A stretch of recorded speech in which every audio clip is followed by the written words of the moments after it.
NEET का एक simple सा फंडा है, कोई आपको सिलेक्शन से नहीं रोक सकता। लेकिन क्या है ना कि इतना बेहतरीन कोचिंग का माया जाल फैल चुका है ना, टीचिंग एक आर्ट है। और उसके बाद जब लड़का फेल होता है बेचारा, जब आप गार्जियन हो गया,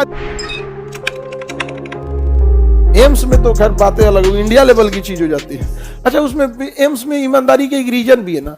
आप समझिए, एक अगर नॉर्मल आप एमबीबीएस बनते हैं तो 1 करोड़ रुपया लगता है, 5 से जो 6 साल लगता है, उसमें इंटर्नशिप लेके लंबा टाइम लग जाता है। उसमें 6 साल में आपको 1 करोड़ रुपया लगता है, बाहर से कहीं करते हैं, एम्स में 5,000।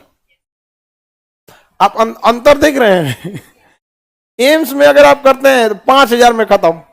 उसमें आपको हॉस्टल देगा, खाना पीना, ग्राउंड वगैरह बहुत बड़ा। एम्स हॉस्पिटल में वो गांव बस जाता है, इतना बड़ा होता है, बहुत बड़ा। अब प्राइवेट हॉस्पिटल कितना लगेगा? 1 करोड़। तो उनका भी कहना है ना डॉक्टरों का कि सर जी खेत बेच के हम लोग पढ़े हैं, लोग खेत बनाएंगे नहीं।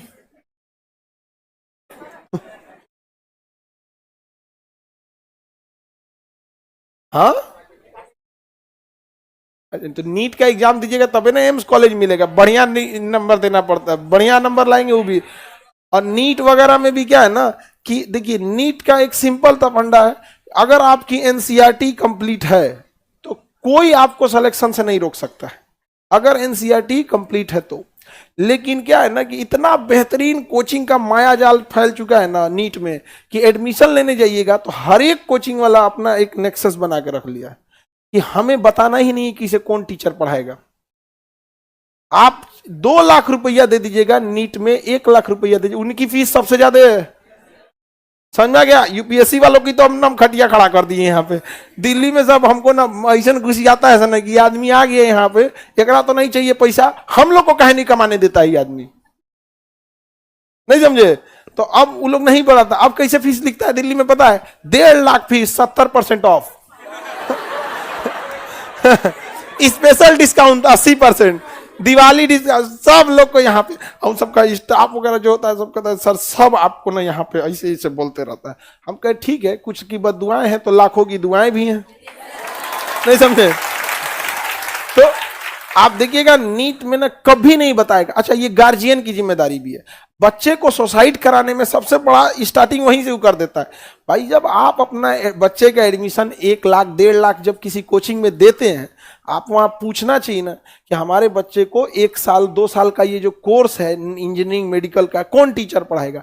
आप विश्वास नहीं कीजिएगा, हमारे पास कई ऐसे टाइपिंग करने वाले हैं जो जाके वहां पढ़ा देते हैं। समझ में आ गया कि नहीं आ गया? हमारे यहाँ टाइपिंग करते हैं और वहां जाके क्या कर देते हैं? टीचर करके पढ़ा देते हैं। रीजन क्या है कि एडमिशन ले लिया, आपको क्या मतलब, हम सिलेबस कंप्लीट करा देंगे। सिलेबस कंप्लीट करा देना, पढ़ा देना इज नॉट टीचिंग। टीचिंग एक आर्ट है। आप जब रिवीजन करते होंगे ना तो आपको कुछ ये हमारी लिखी हुई चीजें याद आती होंगी, ये स्ट्रक्चर याद आता होगा, हम जिस लहजा में बोले वो याद आता होगा। पढ़ने के लिए तो किताबें ही हैं, नहीं समझे? खत्म करा देना सिलेबस मतलब क्या होता है?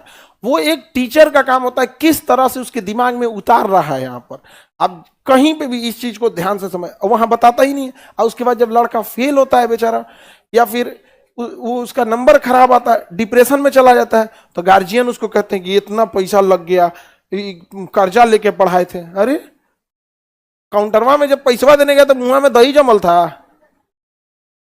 हाँ, जब आप गार्जियन हो के अधिकार नहीं ले सके तो आपका बेटा इंटर में पढ़ रहा है, इंजीनियरिंग मेडिकल वाला, क्या अधिकार मांगेगा? वहां खड़ा होकर पूछना चाहिए। पूरा 2 साल का बताइए किस टीचर को पहले लगाएंगे या बाद में लगाएंगे, आप डिसाइड कीजिएगा।